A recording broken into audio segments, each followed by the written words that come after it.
Second question is also we noted at your graduation days, internet was not introduced yet. Even mobiles were not discovered. So how you kept learning and so how newly young graduates should utilize the time on the internet? One advice for all of us. See, basically, you are right, Rag.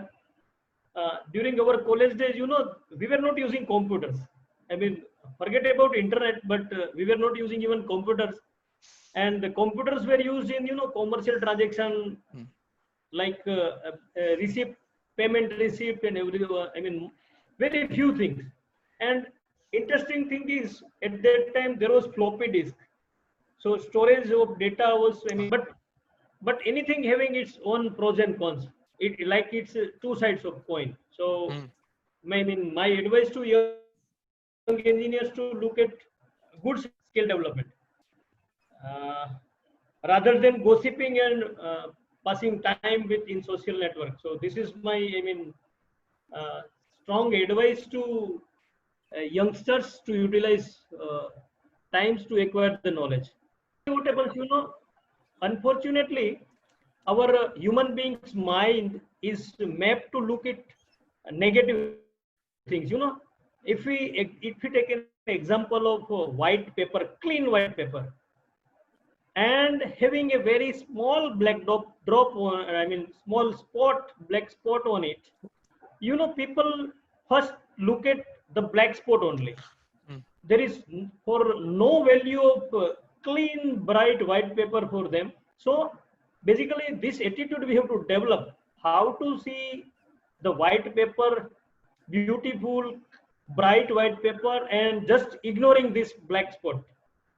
So there is a lot of things to learn from such kind of example. So this is what my advice to young engineers and all the, but basically youngsters, all youngsters, not only engineers. Yes, Rag. Thank you so much, sir. Another question is, what are the most common expectations of the corporate from freshers?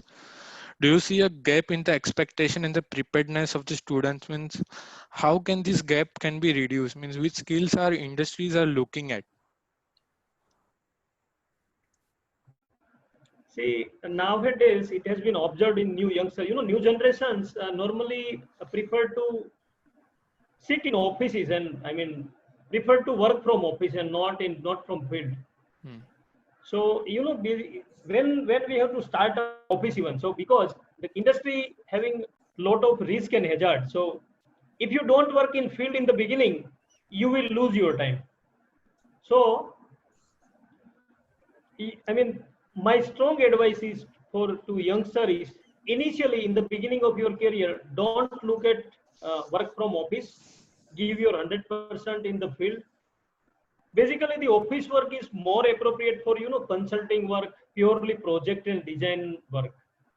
Even project execution is also needed to work in field, but purely design development and consulting work, if you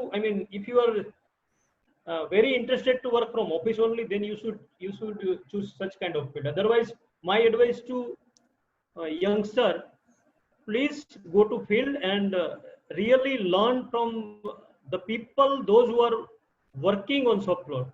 Basically, they can teach lot of things, they can guide on lot of things from the machines and the instruments and the processes they are working. The practical knowledge from field is more important for young engineers, and this will be really helpful to develop their career with growth of organization. See, basically, there is a universal rule: give and take. So at the beginning of career, it is time to give only Hmm. without expecting anything. So give your 100%. If you listen Sanjay Rawal, who is a motivator, he is very frequently using this word: give your 100%, give your 100%. And I really believe on it. Give your 100%, definitely you will get it back automatically. Hmm. So in the beginning, you just spend your maximum time field actual doers, process, schemes, systems, and understanding everything.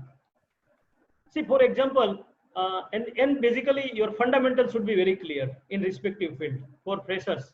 For example, for chemical engineers, we learn from books only. So basically, how to apply our knowledge, like Bernoulli's equation, where to apply, Reynolds number, NPSH. We know everything, but where to apply, this is more important. So my advice is keep your fundamental clear and just understand where it is to be applied.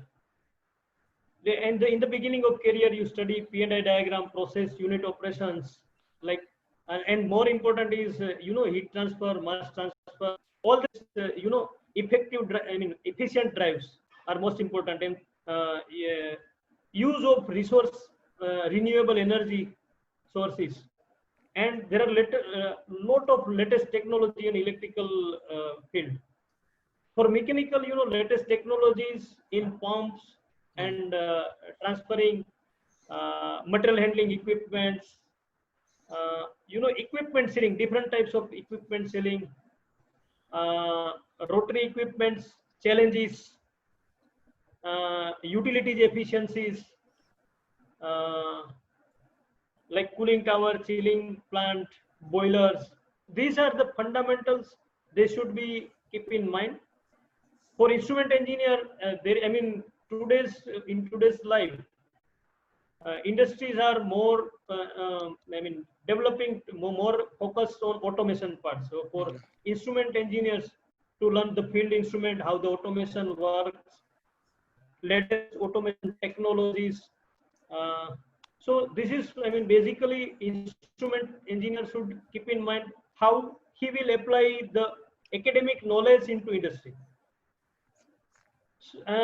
So basically, obviously, fresh engineers don't have any experience on field. So the experience from book, how he will apply, how he will quickly learn and apply his knowledge in the field.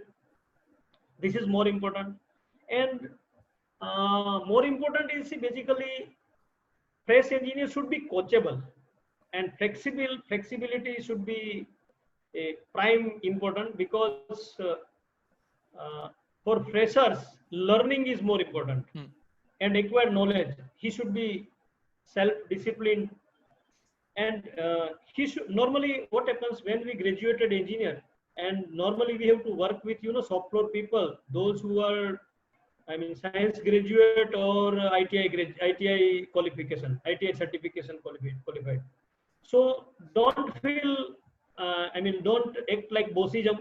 Just get absorbed in the team, learn from them in the beginning, because initially we have to learn from everybody. Once you acquire all the knowledge and skill, then only you will be growing. So basically, all industry, because expected, return on investment. So ROI is more important for any industry. So industry is always expecting return on investment. So quick learning is more important for more expected from graduate engineers.